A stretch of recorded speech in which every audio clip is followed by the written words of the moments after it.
అందరికీ నమస్కారం. నేను మీ Veerabrahmam, consultant pharmacist B pharmacy. Welcome back to our channel pharma and health YouTube channel. ఇప్పుడు మనకి కొన్ని రకాల మందులు కావాల్సినప్పుడు మనం మందుల షాప్కి వెళ్ళి ఆ మందుల్ని అడుగుతాం బ్రాండ్ నేమ్ తోటి. సో అక్కడ మందుల షాప్లో వాళ్ళు ఆ కంపెనీ తోటి ఆ బ్రాండ్ తోటి మా దగ్గర లేవండి, వేరే కంపెనీ వేరే బ్రాండ్ తోటి ఉన్నాయి, కాకపోతే మీరు అడిగిన బ్రాండ్లో ఏదైతే మెడిసిన్ ఉంటుందో సేమ్ మెడిసిన్ సేమ్ డోసు మా దగ్గరే ఉంది అని చెప్తారు. సో అప్పుడు మ్యాక్సిమం చాలామంది తీసుకుంటారు, కొంతమంది తీసుకోకుండా బయట ఇంకా ట్రై చేస్తూ ఉంటారు.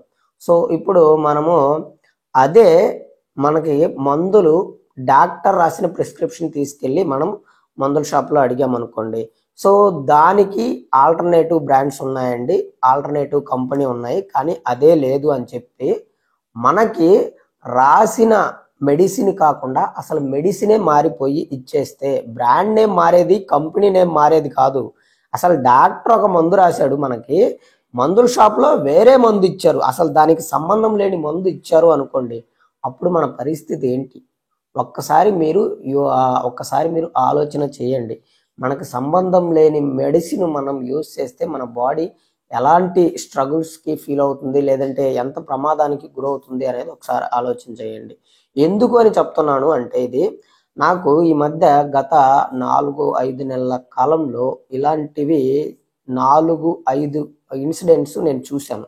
సో దాని కారణంగా చాలా మందికి తెలుస్తుంది, అవేర్నెస్ వస్తుంది అనే ఉద్దేశంతో నేను ఈ వీడియో చేస్తున్నాను యాజ్ ఏ ఫార్మసిస్ట్గా. నిన్న ఒక కేసు చూశానండి. ఏంటి అని అంటే, ఒక 25 years ఉమెన్, మ్యారీడ్. సో తనకి పీరియడ్స్ మిస్ అయ్యి 7 days ఉంది. అయిన తర్వాత యూరిన్ టెస్ట్ కిట్లో టెస్ట్ చేసుకుంటే పాజిటివ్ వచ్చిందంట. వెంటనే మరుసటి రోజు డాక్టర్ గారి దగ్గరికి వెళ్ళింది, గైనకాలజిస్ట్ దగ్గరికి. వెళ్తే గైనకాలజిస్ట్ ఆమెకి టెస్ట్ చేసి స్కానింగ్ చేసి, ఒక 15 రోజులకి మందులు వాడండి, 15 రోజుల తర్వాత మళ్ళీ నాకు కనిపించండి, సో మళ్ళీ ఒకసారి స్కాన్ చేయాల్సి ఉంటుంది అని చెప్పింది అనమాట. సో అయితే వీళ్ళు ఏం చేశారు అని అంటే, ఆ మందులు రాసిన ఫైల్ ఏదైతే ఉంటుందో, ప్రిస్క్రిప్షన్ ఏదైతే ఉంటుందో, ఆ హాస్పిటల్ ఫార్మసీలో కాకుండా బయట తీసుకుంటే మనకి డిస్కౌంట్స్ వస్తాయి, అండ్ లేదు అని అంటే బయట జనరిక్ మందుల షాప్లో తీసుకుంటే మనకి అమౌంట్ అనేది తగ్గుతుంది కదా అని చెప్పేసి అనుకున్నారు. అలా అనుకోవటంలో తప్పు లేదండి, తప్పు లేనే లేదు. సో బాగానే ఉంది. వెళ్ళారు, బయట మందుల షాప్కి వెళ్ళిన తర్వాత ఆ ఫైల్ అక్కడ ఇస్తే, ఆ మందుల షాప్లో ఉన్న పర్సన్, ఒకసారి మీరు ప్రిస్క్రిప్షన్ మీకు కూడా స్క్రీన్ మీద చూపిస్తాను చూడండి.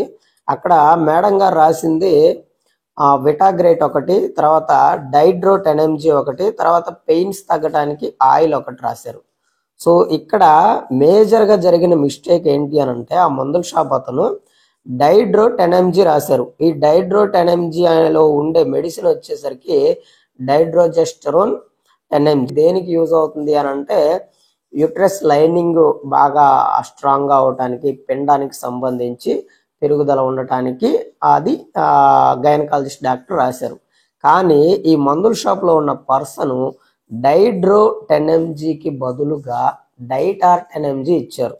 డైటార్ 10 mgలో ఉండే మెడిసిన్ ఏంటండి? టోర్సమైడ్. అది దేనికి యూజ్ అవుతుంది అంటే, హై బీపీకి అండ్ ఎడిమా ఉన్న వాళ్ళకి ప్రత్యేకంగా ఆ టార్సిమైడ్ అనేది డాక్టర్లు ప్రిస్క్రైబ్ చేస్తారు. ఇక్కడ రాసిన మెడిసిన్ అనేది డైడ్రో 10 mg, ఇచ్చిన మెడిసిన్ అనేది డైటార్ 10 mg. చూసారా ఎంత మారిపోయిందో? అసలు మెడిసినే మారిపోయింది. కంపెనీ మారిపోవటం, బ్రాండ్ నేమ్ మారిపోవటం కాదు, మెడిసినే మారిపోయింది. తర్వాత ఇంకొకటి ఏంటి, వెటాగ్రేట్ బదులుగా ఏమి ఇచ్చారు అని అంటే, వెటాగ్రేట్ బదులుగా వీళ్ళు మెకోఫాల్ ప్లస్ ఇచ్చారు.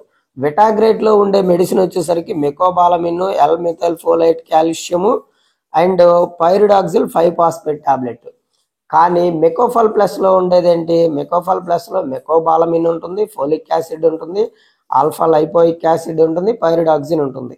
సరే, ఇదంటే కొంచెం మల్టీవిటమిన్ కాబట్టి కొంచెం అటు ఇటు ఉన్న అంత ప్రాబ్లం చేయదు.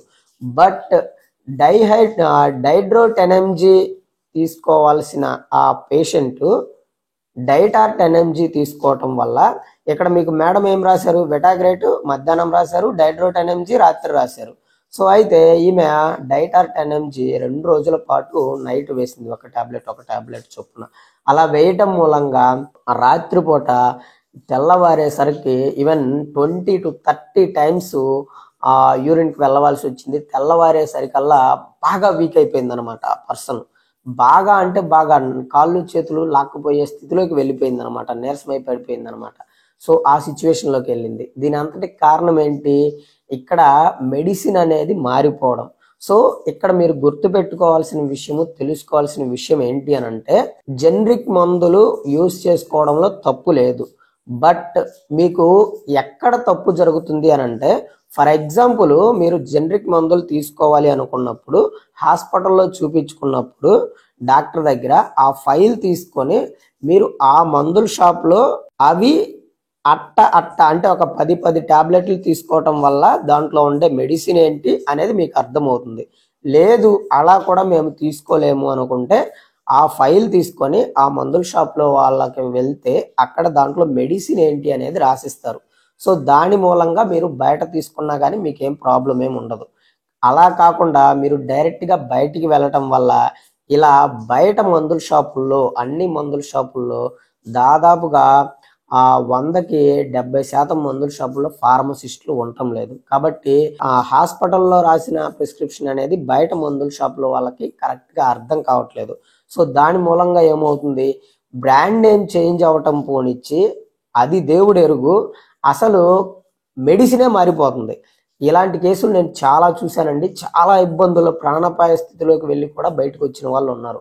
కాబట్టి మీకు అందరికీ నేను చెప్పేది ఏంటి అని అంటే, మీరు అలా తీసుకోవాలి అనుకున్నప్పుడు ఒకవేళ జనరిక్ మందుల షాప్లో తీసుకున్నా సరే మళ్ళీ మీరు ఆ హాస్పిటల్కి వెళ్ళి మేము ఇక్కడ బయట తీసుకున్నాము, బయట షాప్లో మాకు డిస్కౌంట్ ఇచ్చారనో లేదంటే జనరిక్లో తీసుకున్నారనో చెప్పి మీరు రాసిన మందులు, మేము తీసుకున్న మందులు రెండు ఒకటేనా కాదా అనేది చెక్ చేసుకున్న తర్వాత అప్పుడు మీరు యూజ్ చేసుకోండి. అప్పుడు మీరు ఏ ప్రాబ్లంకి గురవ్వకుండా ఉంటారు. సో ఇది చాలా ఇన్ఫర్మేటివ్ వీడియో, అందరూ తెలుసుకోవాల్సిన వీడియో. కాబట్టి ప్రతి ఒక్కరూ ఒక లైక్ వేయండి. అండ్ మీరు ఒక్కరే ఈ వీడియో చూసి వదిలేయకుండా చాలా మందికి యూజ్ అవుతుంది కాబట్టి షేర్ చేయండి. అండ్ కొత్తగా చూసేవాళ్ళు మన ఛానల్ సబ్స్క్రైబ్ చేసుకొని పక్కనే ఉన్న బెల్ ఐకాన్ని ప్రెస్ చేయండి. ఒకవేళ మీకు ఏదైనా డౌట్ ఉంటే కామెంట్ చేయండి. లేదు మీరు నాతో మాట్లాడాలి అనుకుంటే కాల్ మీ 4 యాప్లో నుంచి కాంటాక్ట్ అవ్వచ్చు. ఆర్ నాకు వాట్సాప్ నంబర్ ఉంటుంది 7032027201. ఈ నంబర్కి మీ సమస్యను వాట్సాప్ చేయండి. అది చిన్న సమస్య అయితే ఒక్క కామెంట్లో రిప్లై ఇచ్చేదైతే నేను రిప్లై ఇస్తాను. లేదు మీరు నాతో మాట్లాడాలి అనుకుంటే ఆ వాట్సాప్ నంబర్ డీపీలో QR కోడ్ ఉంటుంది, 200 పే చేసుకొని డైరెక్ట్గా నాకు కాల్ చేయండి. యాజ్ ఏ ఫార్మసిస్ట్గా నేను మీకు ఒక మంచి సలహా అయితే ఇస్తాను. సో అంతవరకు సెలవు మరి. నమస్కారం. నేను మీ వీరబ్రహ్మం, కన్సల్టెంట్ ఫార్మసిస్ట్.